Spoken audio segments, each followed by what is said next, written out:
As a teenager, just starting to get interested in writing, Stephen King had been a source of inspiration to me. I thought about all the inanimate objects that had come to life in his books. No one is safe in a good horror story. Certainly not the protagonist. That's what makes them fun. This was anything but. The darkness could possess anything, and it was getting closer.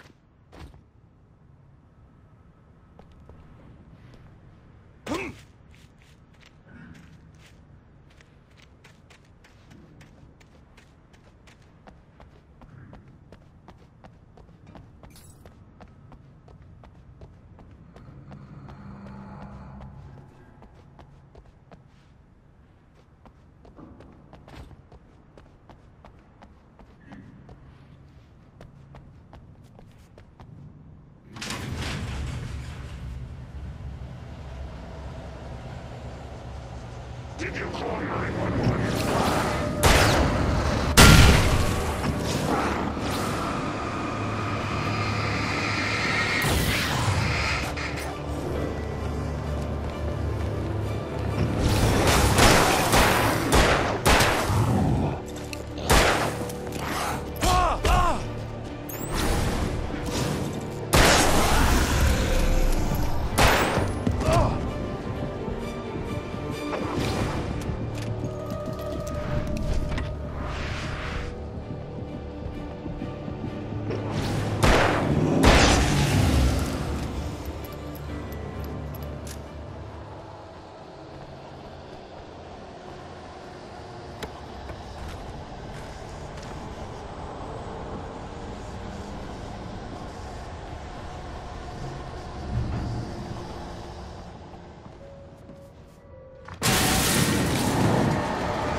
We take the facts of our existence for granted, unaware that they are merely a thin veneer of desperate self-delusion covering a vast cosmos of madness and horror. All too often, the stars are right. In Night Springs. Tonight's episode, A Family Occasion. Journalist Alvin Derleth's trip to study the local customs of an insular community in Night Springs has been less than successful. Until tonight. Well, I'm glad you changed your minds about this. Ancient customs, local mythology. My editor loves this kind of stuff. Well, Mr. Derleth, we don't want to feel like we're on exhibition. But you have demonstrated the seriousness of your intent. Oh, I am serious. Really, just do your thing. I'll stay out of your way and observe. Actually, I thought you could assist us. I'm afraid we are a man short. It would provide you with an intimate perspective. Could I really? Of course, Mr. Derleth. Well, I guess that's the least What would I have to do? Oh, here. Let me show you with a kiss.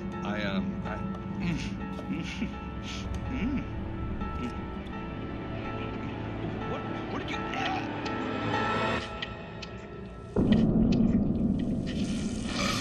Oh, Mr. Derleth, you have well pleased Nixie Perka, the dweller in flesh. Your body shall host his 1,000 young, and all shall be glory.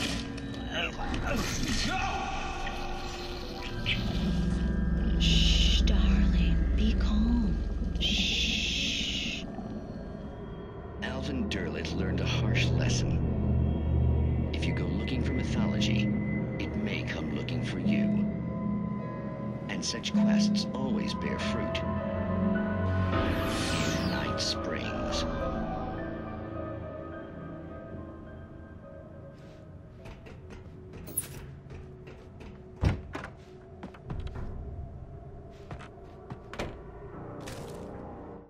The darkness surged towards me, sucking everything loose from the ground into its depths, tugging at my clothes. I saw the flare the kidnapper had dropped and threw myself towards it just as I felt my feet leave the ground. The darkness embraced me with the force of a tornado. Somehow I managed to light the flare. The darkness roared and cast me away. I fell toward the dark waters of the lake far below.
I had never been this glad to see the sunrise.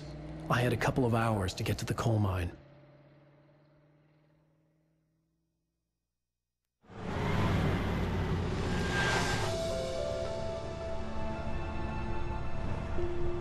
The coal mine wasn't far now.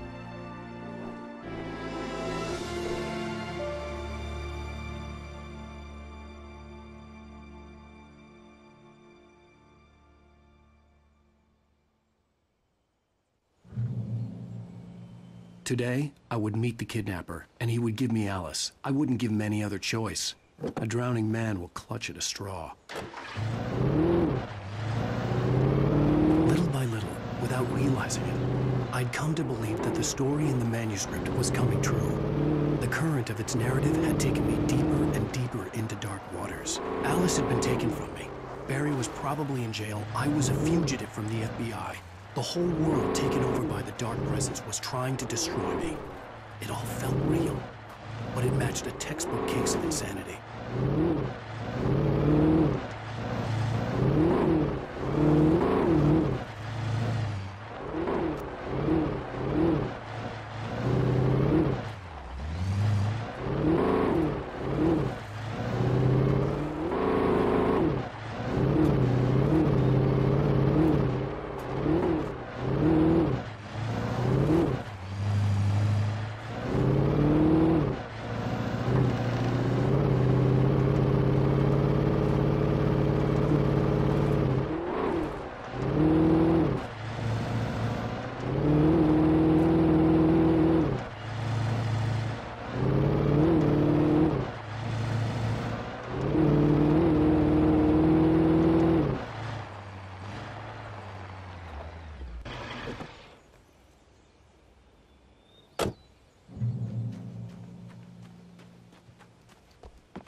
This is Pat Main, and you're listening to KBF-FM. Folks, I want to apologize for kind of abandoning you to that looping music track last night, but I was detained. You see, I encountered a big-shot G-man with an itchy trigger finger who could use a lesson in manners and a boot in the ass, not necessarily in that order either. Now, folks, I know I'm not being very informative here, and I apologize for that. I really should just keep quiet, but I'm just so peeved right now, because some people just shouldn't be carrying badges. I'm just glad that our Sheriff Breaker was there to straighten things out. And if someone I met last night is listening, let me just say, I'm sorry if my mouth got you in trouble. I'm pretty sure you're not the bad guy here. Godspeed, son. I hope you know what you're doing. Now, on a lighter note, I'll be talking to Dr. Nelson all morning. But first, a little music.